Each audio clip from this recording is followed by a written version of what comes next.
का लड़का delivery executive की जॉब पे आज आया है और वो आज बहुत खुश और एक्साइटेड है क्योंकि रिव्यूज अच्छे आ रहे हैं और वो खुश है, उसकी पहली नौकरी है। दिनेश एक डिलीवरी एग्जीक्यूटिव है। अपनी जॉब के पहले दिन उसका सब कुछ बहुत अच्छा चल रहा है, उसको पॉजिटिव रिव्यू मिल रहा है, डिलीवरी टाइम पे कर रहा है, पर थोड़े ही देर में रियलाइज़ करता है कि उसको एक कस्टमर का घर नहीं मिल रहा है। तो वो सोचता है क्यों ना मैं कॉल करूं। कॉल करता है टू फिगर आउट कि क्या डायरेक्शन है, मगर जैसे ही बात होती है उसे रियलाइज़ होता है कि उसे कस्टमर की भाषा समझ नहीं आ रही। दिनेश हिंदी ही बोलता है और कस्टमर इंग्लिश में डायरेक्शन दे रहा है। आइए जानते हैं जब भी आप ऐसी सिचुएशन में फंसे तो कैसे निकलें।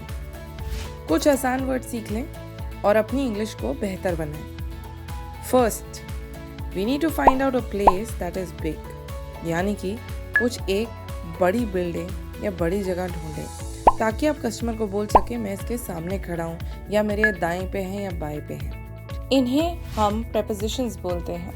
prepositions को हम यूज़ करते हैं टाइम और डायरेक्शन के लिए। फॉर एग्जाम्पल, जैसे आप ये इमेज देख सकते हैं, इसमें एक आदमी बिल्डिंग के ऑरेंज बिल्डिंग के सामने खड़ा है, तो आप बोलेंगे I am standing in front of the building. अगर आप उसके दूसरी साइड खड़े होंगे बिल्कुल, तो आप बोलेंगे I am standing opposite the building. अगर आप बिल्डिंग या शॉप के साथ में खड़े हैं, एग्जाम्पल अगर आप ये पिक्चर देखें तो आप बोलेंगे I am standing beside the book shop and everyone is standing beside the shop.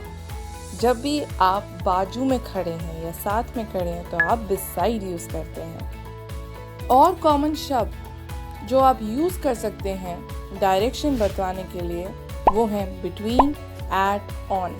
For example, the shop is between the hospital and the yellow building as you सी।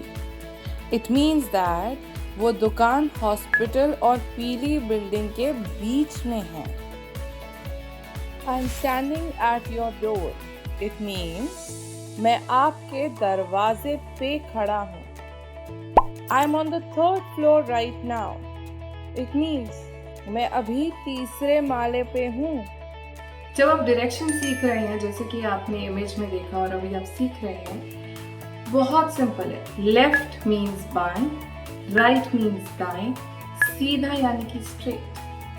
तीन ही तो बातें हैं, लेफ्ट लेना है, राइट लेना है, सीधा लेना है। जनरली लोग क्या बोलते हैं, ऐसा करिएगा 5 गली छोड़ के लेफ्ट ले लीजिएगा, या फिर फर्स्ट कट से राइट, सेकेंड कट से लेफ्ट, देन स्ट्रेट एंड में मेरा घर है। एंड मनी जहाँ खत्म होती है।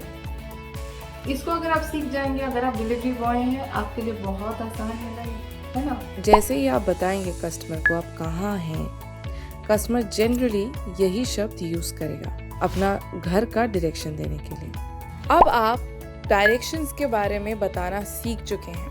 आपके लिए कस्टमर के घर पहुंचना बहुत आसान हो जाना चाहिए और समझना भी। पर कस्टमर के घर टाइम से कैसे पहुंचना है, let's understand. Common prepositions time के हैं at, on and in.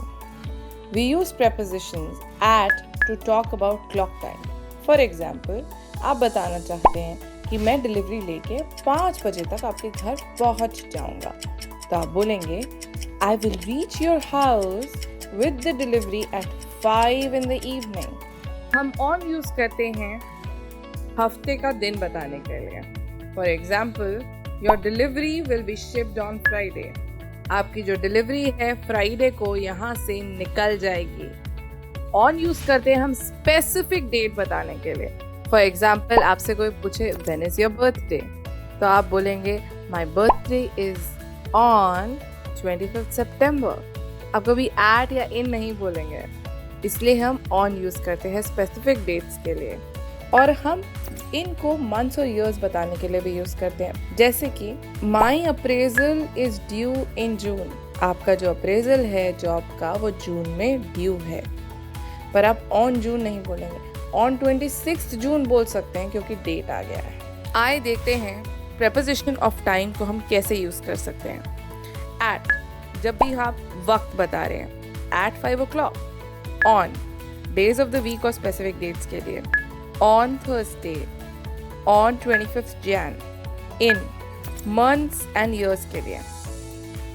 In June this happened. In 2020 I bought a bike. उस समय मैंने खरीदी थी. Be very careful और आपकी इंग्लिश इससे इम्प्रूव होगी. Why don't you give this a try? Think of the correct preposition to use. My house is dash the orange building. You got it.